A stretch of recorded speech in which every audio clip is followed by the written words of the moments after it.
우리가 에베소서 말씀을 나눈 지가 벌써 5번째 시간입니다. 5번째 시간인데 지난 시간들을 통해서 먼저 우리를 향한 하나님의 구원의 계획이 어떻게 완성되어지는지에 대해서 함께 말씀을 나눴죠. 그리고 그 구원을 위해서 성부, 성자, 성령 삼위일체 하나님께서 어떤 일을 이루셨는지에 대해서 함께 말씀을 나눴습니다. 성부 하나님이 계획하시고 예수 그리스도께서 성취하시고 그리고 성령 하나님께서 보증되시는 그 구원에 대해서 함께 나눴습니다. 그리고 교회를 향한 사울의 기도를 통해서 사도 바울의 기도를 통해서 교회는 어떤 곳이어야 되는지 그리고 교회의 머리는 오직 예수 그리스도뿐이라 라는 것을 함께 말씀을 나눴습니다. 이제 오늘은 2장 1절부터 10절까지의 말씀을 함께 살펴볼 텐데요. 2장 1절부터 10절까지의 말씀은 세 단락으로 구분이 되어져 있어요. 세 단락으로 구분이 되어져 있어서 첫 번째 단락은 뭘 말씀하냐면 우리는 어떤 존재였는가에 대해서 말씀을 하고 있습니다. 우리는 어떤 존재였는가.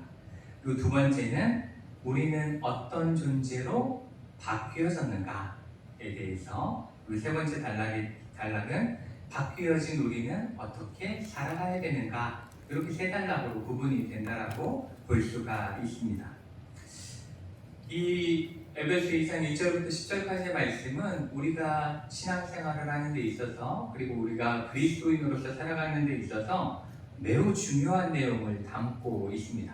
왜냐하면 소크라테스가 그런 이야기를 했죠. 너 자신을 알라. 그렇죠?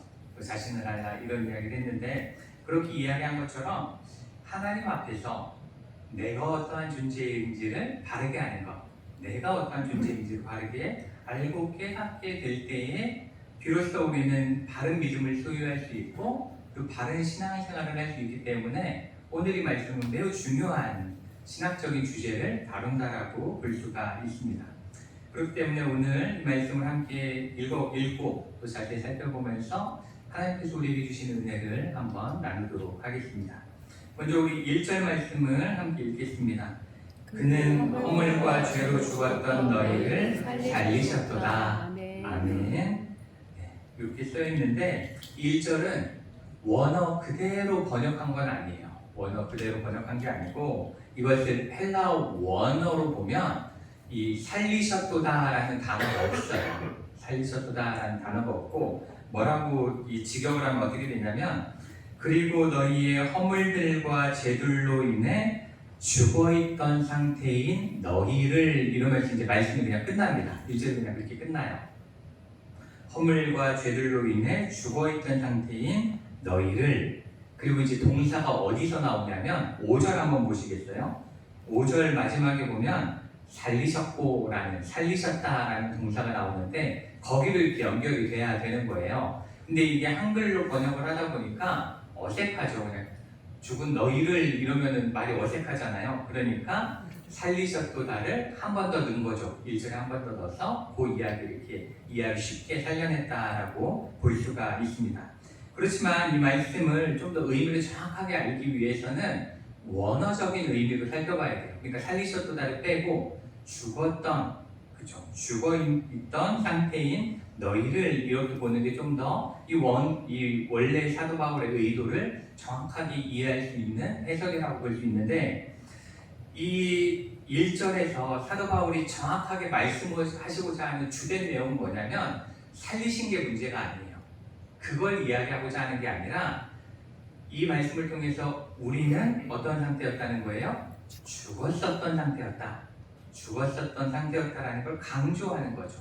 그리고 시제가 과거형이니까 지금 죽어있는 상태가 아니라 과거에 죽었었던 시체와 같은 상태였다라고 말씀을 하고 있는 겁니다.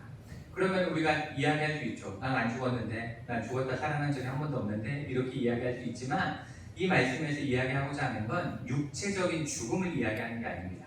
육체적인 죽음을 이야기하는 게 아니라 영적인 죽음을 이야기하는 거고, 영적인 죽음이라는 건 또 뭐냐면 그게 죽었다라는 게 아니라 단절되었다라는 의미를 가지고 있는 겁니다.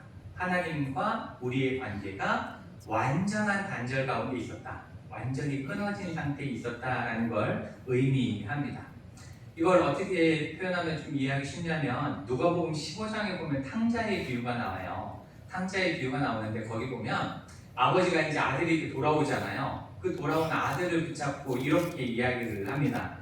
이내 아들은 죽었다가 다시 살아났으며 내가 잃었다가 다시 얻었도다 이렇게 고백하거든요. 그러니까 거기서 죽었다는 게 뭐예요? 아들 죽었다가 부활했다는 의미가 아니잖아요. 나와 멀리 떨어져 단절되어 있다가 이제 그 관계가 다시 회복되어졌다 이러한 이야기를 하는 거기 때문에 죽음이라는 건 단절된 상태를 의미한다라고 볼 수가 있습니다. 근데 사도 바울이 이 죽었다라는 표현을 사용한 또 다른 이유가 한 가지 있는데 그건 뭐냐면 죽었다라는 것은 이제는 내 힘으로 할 수 있는 게 아무것도 없다라는 거예요. 그렇죠? 이 죽어있는 시체는 스스로 이제 나 다시 살아나야지 이렇게 노력한다고 손을 뻗을 수 있는 것도 아니고 움직일 수 있는 것도 아니고 일어날 수 있는 것도 아니고 말할 수 있는 것도 아니죠. 다시 살아날 수 없는 거예요. 그러니까 이렇게 사도 바울은 우리의 영적인 상태가 과거에 무능력하고 단절된 상태, 아무것도 할 수 없는 하나님께로부터 끊어진 그러한 단계였다라는 것을 말씀하고 있는 겁니다. 그러니까 1절 말씀을 통해서 우리는 하나님과 관계가 완전히 끊어져 있었고 우리의 힘으로는 그 관계를 회복시킬 아무런 능력이 없다라는 것을 우리에게 말씀하고 있는 겁니다. 그런데 이 이유에 대해서 죽음의 상태의 이유에 대해서 앞에 이제 붙이고 있잖아요. 뭐라고 되어 있어요? 허물과 죄 때문에 죽었다. 죽은 이유가 그거인 거예요. 허물과 죄 때문에 죽었다라고 말씀하는데 여기서 허물이라는 건 뭐냐면 이렇게 길을 쭉 가다가 이 길로만 가야 되는데 옆으로 소랑으로 쑥 빠진 그런 상태를 이야기하는 거예요. 제가 처음 이 스타일리오 왔을 때 광덕에서 이쪽으로 이렇게 넘어오는데 이렇게 재팬네에서 이렇게 내려오면 길이 이렇게 살짝 꾸부덩하잖아요.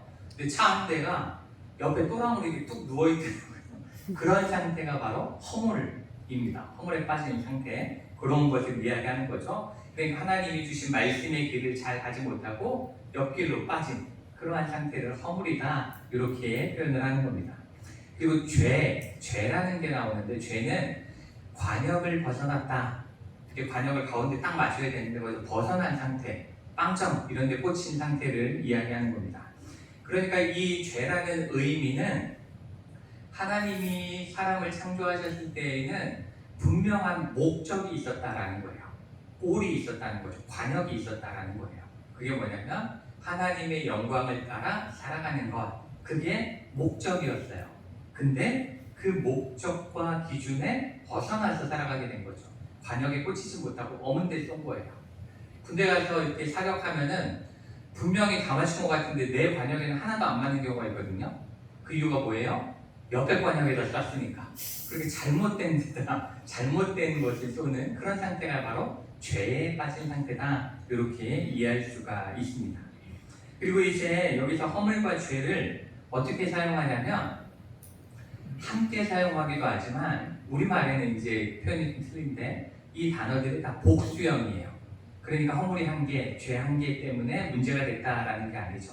많은 허물, 많은 죄가 우리로 하여금 하나님으로부터 단절되게 만드는 그러한 결과를 낳았다라는 것을 말씀하고 있는 겁니다.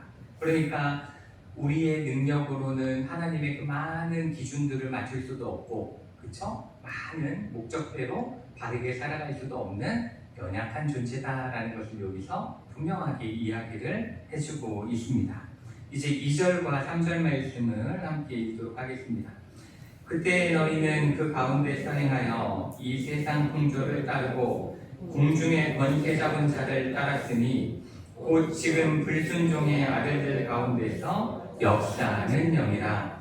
전에는 우리도 다 그 가운데서 우리 육체의 욕심을 따라 지내며 육체와 마음에 원하는 것을 하여 다른 이들과 같이 본질상 진노의 자녀이었더니. 아멘.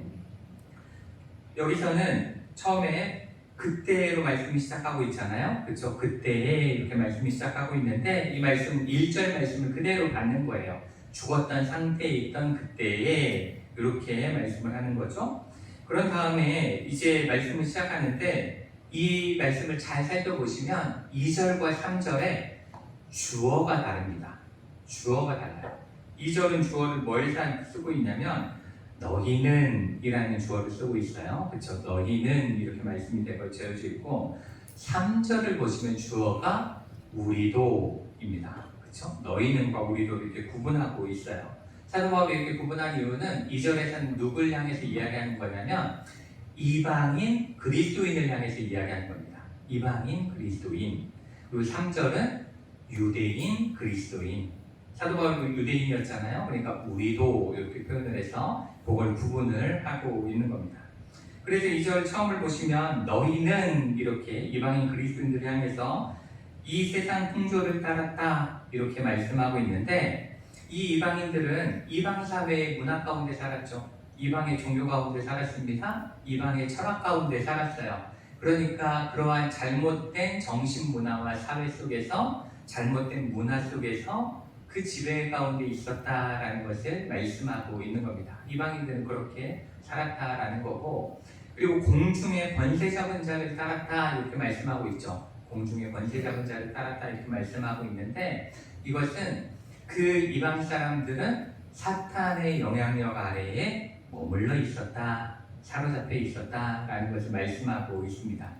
여기서 이렇게 공중이라고 쓰여져 있잖아요. 공중 이렇게 쓰여 있는데 그 당시 사람들은 이 영역을 세 군데로 생각을 했어요. 땅의 영역은 인간의 영역, 하늘의 영역은 하나님의 영역, 공중 그 사이의 영역은 악한 영과 사탄이 지배하는 영적 세계 이렇게 이해를 한 거예요. 그러니까 공중의 권세 잡은 자라는 것은 그 악한 세계를 지배하고 있는 사탄 이렇게 이해를 하시면 됩니다. 그러한 것들 안에서 악하게 살아왔다라는 것을 이렇게 말씀하고 있습니다. 이렇게 이방인 그리스도인들은 지금까지 이방의 풍습과 종교 그리고 그것들을 주관하는 사탄과 악한 영에 의해 살아가는 존재였다. 그래서 죽은 것이다 라고 말씀을 하고 있습니다. 그리고 이제 3절 말씀을 보시면 전에는 우리도 우리 육체의 욕심을 따라 지내며 육체와 마음에 원하는 것을 하여 이렇게 말씀하고 있죠. 그런데 여기서 말씀하는 건 유대인들은 하나님께 선택받은 민족이라고 자부하는 사람들이었어요. 그렇죠? 하나님의 백성이라고 굳게 믿고 있던 사람들이었습니다. 그럼에도 불구하고 여전히 육체적인 욕망과 탐심 가운데 살아가고 있는 존재였다라는 것을 말씀하고 있는 거예요. 이 말씀과 어떠한 의미를 가장 잘 상징해주고 있냐면 출애굽한 이스라엘 백성들의 모습을 잘 표현하고 있는 말씀이 육체를 따라라는 의미입니다. 이 출애굽한 백성들은 모세에 의해서 홍해를 건너잖아요. 그렇죠? 홍해를 건너서 애굽으로부터 이제 분리되어 나옵니다. 분리되어 나오면 이제는 어떻게 해야 돼요? 하나님의 백성으로서의 말씀대로 사는 삶을 사는 게 당연한 거예요. 그렇죠? 이제 애굽의 문화에서 도망친 거기 때문에 애굽이 싫어서 나온 거기 때문에 애굽의 문화를 버려야 정상인 거예요. 근데 이스라엘 백성들은 홍해를 건너자마자 제일 먼저 어딜 그리워해요? 애굽을 그리워해요. 그렇죠? 애굽을 그리워하고 애굽으로 돌아가려고 하는 마음이 계속 있는 거예요. 그러니까 그 이야기를 하는 겁니다. 육체의 욕심을 따라 그리고 육체와 마음에 원하는 것을 하며 애굽의 것들을 그리워하며 살아가고 있다라는 것을 이렇게 설명하고 있는 겁니다.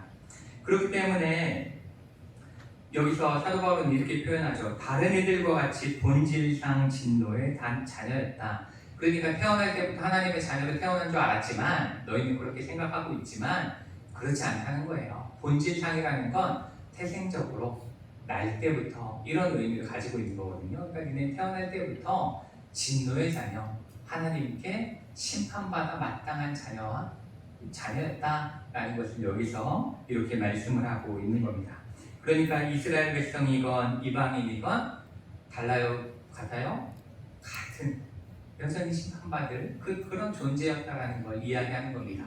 이렇게 사도 바울이 둘을 구분해서 이야기하는 가장 큰 이유 중에 하나는 그 당시에 그 에베소 교회 안에서 이제 유대인 그리스도인도 있고 이방인 그리스도인들도 있는데 이 유대인 그리스도인들이 깡보는 거죠. 이방인 그리스도인들은 아유 이거 이방 문화에 쩔어가 살던 이 죄인들 이렇게 쳐다보니까 아니다. 니네도 태어날 때부터 똑같이 그냥 심판받을 자들일 뿐이야. 이렇게 지금 이야기를 하고 있는 겁니다. 이렇게 1절부터 3절까지의 말씀을 통해서 사도 바울은 우리에게 이걸 말씀하는 겁니다. 우리가 얼마나 절망적인 존재였는지를 분명히 깨달아라. 이게 말씀의 핵심입니다. 그래서 다양한 표현을 사용하잖아요. 허물과 죄. 그렇죠? 말씀들을 보면 공중의 권세 잡은 자 이런 표현을 많이 사용하는 이유도 우리의 태생적 그리고 우리의 환경적 한계가 명확하다라는 것을 우리가 깨닫기를 원했다라는 것입니다. 우리는 이 말씀 속에서 그 당시에 그 사람들을 생각하는 것이 아니라 우리의 모습을 떠올릴 수 있어야 됩니다. 우리가 어떠한 존재인가를 정확하게 알 수 있어야 합니다. 나는 정말 내가 죽을 수밖에 없는 죄인임을 정확하게 나는 깨닫고 있는가? 내 힘으로는 아무것도 할 수 없는 시체와 같은 존재임을 고백하고 있는가? 이게 굉장히 중요한 신학적인 내용이고 신앙적인 내용입니다. 그리고 이 나의 연약함, 나의 명확한 한계를 깨닫고 온전히 믿음으로 고백할 수 있을 때 우리는 비로소 하나님의 은혜가 얼마나 크고 위대한지를 하나님의 은혜가 얼마나 큰 것인지를 깨달을 수 있다는 것을 사도 바울은 말씀하고 있습니다. 4절 말씀을 우리가 함께 읽도록 하겠습니다. 긍휼이 풍성하신 하나님이 우리를 사랑하신 그 큰 사랑을 인하여 아멘. 이 에베소 2장 4절은 성경 속에서 나타나는 가장 위대한 반전의 구절로 손꼽힙니다. 가장 위대한 반전의 구절로 손꼽히는데 그 이유는 앞에서 1절과 3절에서 계속 사도 바울이 이야기하는 게 뭐예요? 우리는 죄로 인해서 가장 깊은 바닷속 가장 깊은 곳에 가라앉아 있는 시체와 같던 우리는 그러한 절망적인 존재였다라는 것을 이야기하고 있었던 거예요. 그런데 4절에 이르러서 분위기가 완전히 확 뒤바뀌는 내용들이 시작되어집니다. 이 4절 말씀을 원어로 직역하면 이렇게 번역할 수 있는데 그러나 하나님은 긍휼이 풍성하신 분이기에 우리를 사랑하신 그분의 그 거대한 사랑 때문에 이렇게 번역을 할 수가 있습니다. 그러니까 이 한글 성경에서는 이 뉘앙스를 이해하기 어려운 게 여기서 가장 중요한 부분은 그러나라는 단어예요. 근데 여기서는 그러나가 빠져 있어요. 4절에서는. 근데 그러나 하나님이 이게 굉장히 중요한 겁니다. 그러니까 우리가 함께 살펴봤듯이 1절부터 3절까지 인간의 상태는 소망이 제로, 0%였죠. 그렇죠? 우리는 죽었고 노예였고 사형수였습니다. 인간의 입장에서는 이 절망을 해결할 어떠한 방법도 주어도 등장할 수가 없었습니다. 너희도 우리도 어떻게 할 수가 없는 상태였죠. 그런데 그 절망적인 상태에서 바로 그러나라는 단어가 등장하면서 절망의 마침표가 딱 찍히는 거예요. 그리고 이제 소망이 시작되어지는 거죠. 어떠한 주어가 등장하면서 하나님이라는 주어가 등장하면서 절망이 소망으로 완전히 뒤바뀌게 되는 것을 우리가 볼 수가 있는 겁니다. 이렇게 너희와 우리처럼 내가 주인이 되어 우리의 인생을 살아갈 때에는 그저 심판만 기다려야 하는 존재가 우리였습니다. 나였죠. 그렇지만 그 모든 상황을 누가 주어가 되실 때? 하나님이 주어가 되십니다. 하나님이 주인이 되셔서 일하실 때에 이 모든 삶은 완전히 반전되어진다, 완전히 뒤집어진다라는 걸 말씀을 통해서 보여주고 있는 겁니다.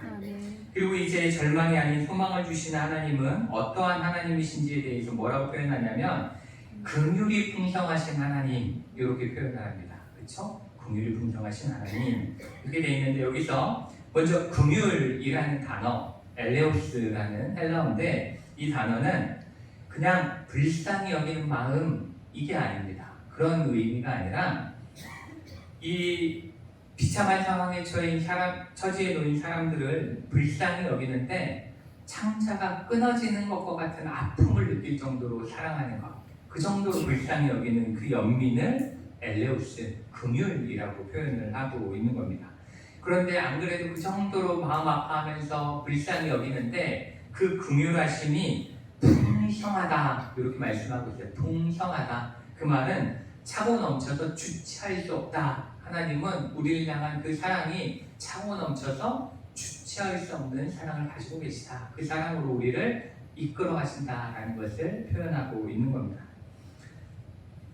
이 말씀을 통해서 우리에게 주시는 의미는 하나님이 우리를 구원하시고 사랑하신 이유는 우리에게 어떠한 자격이 있기 때문이 아니다라는 겁니다.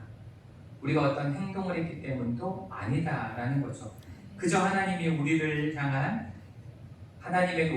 긍휼하심이 차고 넘치기 때문에 너무나 크시기 때문에 우리를 불쌍히 여기셔서 죄인된 우리를 바꾸셨다. 하나님의 자녀를 바꾸셨다라는 것을 말씀하고 있는 겁니다. 우리의 죄가 아무리 크다 할지라도 그보다 하나님의 사랑이 더 크다. 하나님의 사랑이 훨씬 크다라는 걸 이렇게 사도 바울은 고백하고 있습니다.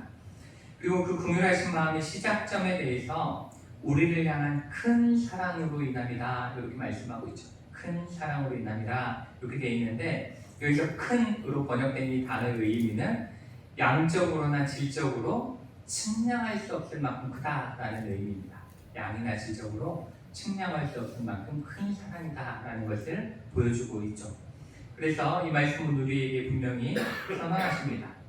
하나님이 우리를 사랑하셨기 때문에 우리는 하나님의 사랑을 받은 것이다 라는 것을 선언하고 있는 것이고, 우리가 진노의 자녀였을 때에 이미 하나님은 우리를 무조건 사랑하셨고 무조건 구원하시기로 작정하셨다.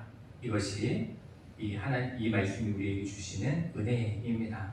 그러니 우리도 이 하나님의 놀라운 사랑을 정말 이 시간 깨닫고 감사하시는 저 여러분 되시기를 축복합니다. 아멘. 그리고 이 말씀을 통해서 우리가 또 하나 알 수 있는 건 인생의 주어가 내가 아닌 누가 될 때? 하나님이 될 때 구원과 회복의 역사는 그때부터 시작되어진다는 것을 우리는 분명히 기억해야 합니다. 아멘. 이제 5절과 6절 말씀을 함께 읽겠습니다. 허물과 죄로 죽은 우리를 그리스도와 함께 살리셨고 너희는 은혜로 구원을 받은 것이라. 또 함께 일으키사 그리스도 예수 안에서 함께 하늘에 앉히시니. 아멘. 여기서 다시 한번 우리가 어떤 상태였는지를 분명히 확인시켜주고 있죠. 허물로 죽은 우리, 그렇죠? 죽어있는 상태 동안 이러한 의미를 가지고 있는 거예요. 그러니까 우리가 어떠한 행동을 시작했을 때, 우리가 이제 막 해야지 라고 했을 때 하나님의 구원의 역사가 시작된 것이 절대로 아니다 라는 것을 분명하게 말씀을 하고 있고, 그리고 이 말씀을 쭉 읽어보시면 분명히 반복되어지는 단어가 하나 있죠? 그게 뭐예요? 함께라는 단어입니다. 그렇죠? 함께라는 단어. 함께 살리셨고 함께 일으키셨고 함께 앉히셨다 이렇게 말씀하고 있는데, 이 하나님께서는 우리를 살리실 때에 십자가 사랑으로 죽으신 예수 그리스도와 함께 우리를 살리신 겁니다. 살리신 거죠. 이 말은 우리와 하나님 사이에 있었던 영적인 단절이 예수님께서 죽으신 십자가의 사랑으로 인해서 연결되어졌다라는 것을 말씀하는 겁니다. 숨을 쉬기 시작했다라는 것을 말씀하고 있죠. 그리고 함께 일으키셨다 이렇게 말씀하고 있는데, 여기서 일어난다라는 것은 단지 살았다는 것이 아니라 이제는 움직이기 시작했다, 활동할 수 있다, 걷고 움직일 수 있다, 행동할 수 있다라는 것을 표현하고 있는 겁니다. 그리고 함께 하늘에 앉히셨다라고 말씀하고 있는데, 이것은 그리스도 안에서 하늘의 권세와 통치에 참여하는 하나님의 자녀된 신분을 획득하였다, 얻게 되었다. 왜냐하면 함께 하늘에 앉히셨다 이렇게 말씀하고 있는데, 예수님은 하나님 어디에 앉아 계세요? 우편에 앉아 계시잖아요. 그 자리에 우리를 함께하게 하셨다. 그 신분, 하나님의 아들로서의 신분을 허락하셨다라는 것을 여기서 말씀하고 있습니다. 그리고 또한 우리가 이 말씀 속에서 기억해야 되는 건, 여기서 살리시고 일으키시고 하늘에 앉히시고 요 모든 단어들의 시제는 과거 시제입니다. 과거 시제예요. 그 말은 앞으로 우리가 부활하고 천국 가고 이렇게 된다는 것이 아니라 이미 하나님께서는 그 모든 은혜와 모든 생명과 그 모든 능력을 우리에게 베풀어 주셨다라는 것을 말씀하고 있는 겁니다. 그리고 5절을 보시면 괄호가 쳐 있잖아요. 괄호로 쳐 있어서 너희는 은혜로 구원을 받은 것이라 이렇게 괄호 안에 이제 글이 하나 들어가 있는데 이것은 좀 독립된 감탄문 같은 겁니다. 사도 바울이 너무 감격해서 선언하는 거예요. 너희는 은혜로 구원을 받은 것이다. 이 감격하면서 외치는 이야기입니다. 그런데 이 선언은 죄송합니다. 계속 이렇게 문법적인 이야기를 해서 죄송한데 시제가 완료형이 쓰여져 있고 수동태로 쓰여져 있습니다. 이게 어떠한 의미를 갖는 거냐면 완료형이라는 건 구원을 받았다는 것은 완벽하게 끝났다는 거예요. 완성됐다는 거예요. 앞으로 완성될 것이다. 너희가 앞으로 구원을 받을 것이다가 아니라 이미 구원은 받았다라는 거죠. 그리고 또한 완료형이라는 게 어떠한 의미를 갖는 거냐면 완성되었기 때문에 앞으로도 절대로 흔들릴 일이 없다. 변하지 않는다. 구원은 취소되지 않는다라는 것을 명확하게 알려주고 있는 겁니다. 그리고 수동태라는 건 뭐냐면 내가 하면 능동태예요. 누군가 다른 사람에 의해서 이루어지면 수동태거든요. 그러니까 이게 어떠한 의미냐면 이 구원을 받았다라는 구원을 주신 분의 정체는 내가 구원을 이룬 것이 아니라 누가 하신 거예요? 하나님이 나를 구원하셨다. 하나님이 나를 구원하셨다라는 그것이고 또한 하나님이 구원을 완성하셨기 때문에 그 구원은 변하지 않는다. 절대로 변할 일이 없다라는 것을 말씀하고 있는 겁니다. 요즘 우리가 이제 민수기 말씀을 주로 오랑 수요일에 이렇게 나누고 있는데 민수기 23장 19절에 하나님이 이렇게 말씀하시는 내용이 있습니다. 하나님은 사람이 아니시니 거짓말을 하지 않으시고 인생이 아니시니 후회가 없으시도다. 어찌 그 말씀하신 바를 행하지 않으시며 하신 말씀을 실행하지 않으시랴. 이렇게 말씀하세요. 이렇게 하나님이 주인이 되셔서 하나님이 일하시면 이루지 못할 일도 없고 이루신 일을 취소하지도 않으신다라는 것을 분명히 말씀하고 있습니다. 그리고 바로 이것이 바로 은혜인 것입니다. 은혜가 이거예요. 우리가 교회에서 은혜 받았다, 은혜다 이런 표현을 많이 사용하지만 은혜가 신앙생활에 있어서 은혜가 주는 가장 본질적인 의미는 이겁니다. 내 힘과 능력이 아니라 내가 노력해서가 아니라 오로지 하나님의 사랑으로 또 하나님의 의에서만 구원을 받게 되는 것, 그것을 깨닫는 것이 바로 은혜라는 것입니다. 이 은혜가 여러분에게도 믿어지고 또 이 은혜로 인해서 여러분이 감사하고 언제나 찬양하게 되는 우리 모두가 되기를 축복합니다. 아멘. 7절 말씀을 함께 읽겠습니다. 이는 그리스도 예수 안에서 우리에게 자기 하심으로써 그 은혜의 지극히 풍성함을 오는 여러 세대에 나타내려 하십니다. 아멘. 이 7절 말씀을 통해서 무엇을 이야기하는 거냐면 하나님께서 이루신 놀라운 구원의 드라마의 목적이 무엇인가를 우리에게 말씀하고 있는 겁니다. 목적이 무엇인가? 그런데 마지막을 보시면 나타내려 하십니다. 이렇게 말씀하고 있죠. 나타내려 하십니다. 이렇게 말씀하시는데 이 의미는 공개적으로 전시하다라는 의미를 가지고 있습니다. 입증해 보이다, 전시하다 이러한 의미를 가지고 있는 거예요. 그러니까 바로 하나님의 놀라운 구원 계획을 깨달은 우리를 통해 세상 사람들과 앞으로 살아갈 모든 세대에게 하나님이 얼마나 크고 위대한 일을 행하셨는지를 증명해 나타내시기 위해서 이 일들을 행하셨다라는 것입니다. 그렇기 때문에 하나님의 은혜를 깨달은 우리는 우리끼리 잘 지내는데 그쳐서는 안 돼요. 교회에서만 은혜롭게 살아서는 안 된다라는 겁니다. 세상을 향해 믿지 않는 자들을 향해 먼저 깨닫게 하신, 먼저 누리게 하신 그 은혜대로 그것을 나누며 전하며 살아가야 된다. 그것을 말씀하고 있는 겁니다. 그것이 우리를 그리스도인으로 먼저 부르시고 예배케 하신 이유다라는 것을 기억하시기를 원합니다. 8절과 9절 말씀을 이제 함께 읽겠습니다. 너희는 그 은혜에 의하여 믿음으로 말미암아 구원을 받았으니 이것은 너희에게서 난 것이 아니요 하나님의 선물이라.